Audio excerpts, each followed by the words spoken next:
Hier ist die Zukunft der Intralogistik. Das wird Auswirkungen auf die Automobilindustrie haben. Das hat heute auch schon Auswirkungen auf andere Branchen, ja, weil hier wirklich ein Niveau der Automatisierung in einem Umfeld erreicht wurde. Das ist herausragend, ja. Und wenn man sich die Spitze der Automatisierung, und zwar nicht der individuell gebastelten Automatisierung, sondern der skalierbaren Automatisierung, basierend auf Standards, ja, auf Schnittstellen, auf der VDA 5050, also auf einer wirklichen freien Kombination von Software und Hardware. Wer das sehen will, der muss hier nach Hannover kommen, der muss sich das hier vor Ort einmal angucken. Das wird hier quasi noch einen großen Impact haben, das wird aber auch die ganze Industrie verändern.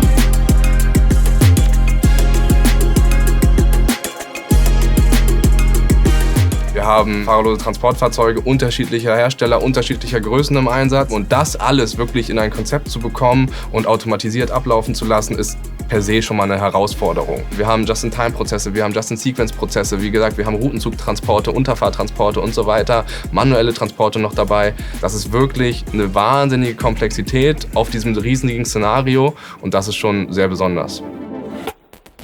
Bei dem Szenario bei Volkswagen-Nutzfahrzeuge ist Interoperabilität wirklich auch ein Schlüsselfaktor, um die Intralogistik hier auch zu automatisieren. Wir haben Brownfield, das heißt verschiedenste Herausforderungen, dass wir integrieren müssen, was schon da ist, dass wir verschiedene Transporteinheiten haben. Deswegen ist Interoperabilität wirklich das Thema, was gegeben sein musste, um hier wirklich die ganzen Anforderungen, die Bedarfe der Intralogistik abzudecken. Und da kommt, wie man es ja häufig hört, dieses Thema VDA 5050, also diese standardisierte Schnittstelle zwischen der Hardware-Ebene und dem übergeordneten Cloud-System zum Einsatz, um genau das zu schaffen, dass man halt herstellerunabhängig alle Geräte vollständig integrieren kann. Es gibt eigentlich für das System, was die ganze Intralogistik steuert, gibt es keinen Unterschied, ob das jetzt ein Gerät von Hersteller A, B oder C ist, sondern es sind alles Geräte, die Eigenschaften haben. Und das wurde hier tatsächlich über dieses Thema Interoperabilität extrem stark durch die VDA 5050 umgesetzt. Unser Produkt ist ja by nature, also von der Kern-DNA, haben wir von vornherein auf die VDA 5050 gesetzt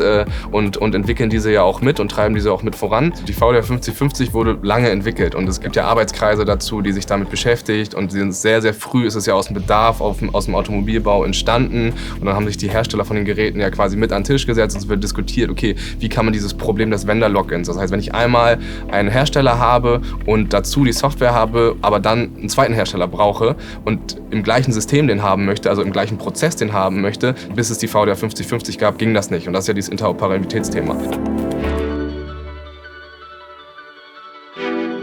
Wir haben hier schon eine der größten Automatisierungsinstallationen in Deutschland, Europa und vermutlich auch sogar weltweit, wenn es um die automatisierte Versorgung von einer Automobilmontage geht. Gerade im Hinblick auf heterogene Flotten und Flotten, die über die VDA 5050 gesteuert werden, ist das hier schon einmalig und das erste Projekt in diesem Umfang. Wir haben hier über 130 automatisierte Fahrzeuge, die im Einsatz sind, ungefähr 90 unterfahrende Fahrzeuge und der Rest dann Routenzüge, also automatisierte Schlepper, die hier automatisiert durch die Gegend fahren.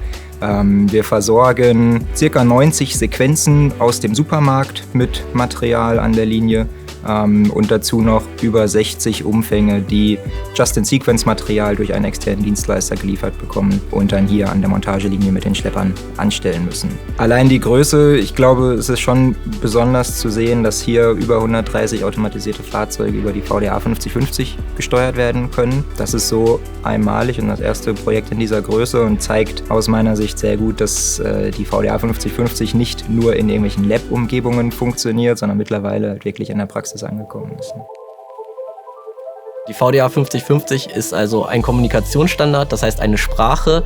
Dort wird also geregelt, welche Informationen zwischen dem Roboter und der Leitsteuerung ausgetauscht werden und natürlich auch in welcher Form. Darüber hinaus passiert natürlich in der Software noch ganz, ganz viel. Das heißt, wir kümmern uns dort um die Verteilung der Aufträge an die Roboter, wir kümmern uns um das Traffic Management. Wir sind da sehr stolz auf unsere Algorithmen, die wir dort implementiert haben und können ja genau durch diese Optimierung eine hohe Effizienz erreichen. Früher war es eine sehr große Herausforderung, unterschiedliche Roboter von unterschiedlichen Herstellern in einer Fabrik oder in einem Layout zu betreiben. Die Integration war damals sehr schwierig. Und heutzutage gibt es dafür den Kommunikationsstandard VDA 5050, der das ermöglicht, nämlich genau diese heterogenen Flotten zu realisieren. Und der Kunde kann damit die mobilen Roboter von den Herstellern kombinieren, die für sein Intralogistik-Szenario optimal sind. In der Vergangenheit war es also so, dass die Roboter sozusagen unterschiedliche Sprachen gesprochen haben. Das heißt, Jeder Robotertyp von einem Hersteller hat nur mit der Leitsteuerung, das heißt mit der zentralen Software seines Herstellers gesprochen. Und ein Datenaustausch zwischen diesen Systemen war nicht möglich. Das heißt, es war schwierig, dass die Roboter zum Beispiel auf der gleichen Straße gefahren sind, weil es keine Informationen gab, die quasi in ein übergeordnetes Traffic Management gebracht werden können. Durch die VDA 5050 sprechen die Roboter jetzt die gleiche Sprache und können quasi mit der gleichen zentralen Leitsteuerung kommunizieren. Und so können in der zentralen Leitsteuerung dann die Aufträge sehr optimal an die einzelnen Roboter verteilt werden. Und natürlich kann sich die zentrale Leitsteuerung um das Traffic Management kümmern, sodass wir die Roboter im gleichen Layout auf den gleichen Straßen fahren lassen können und sehr effizient betreiben können.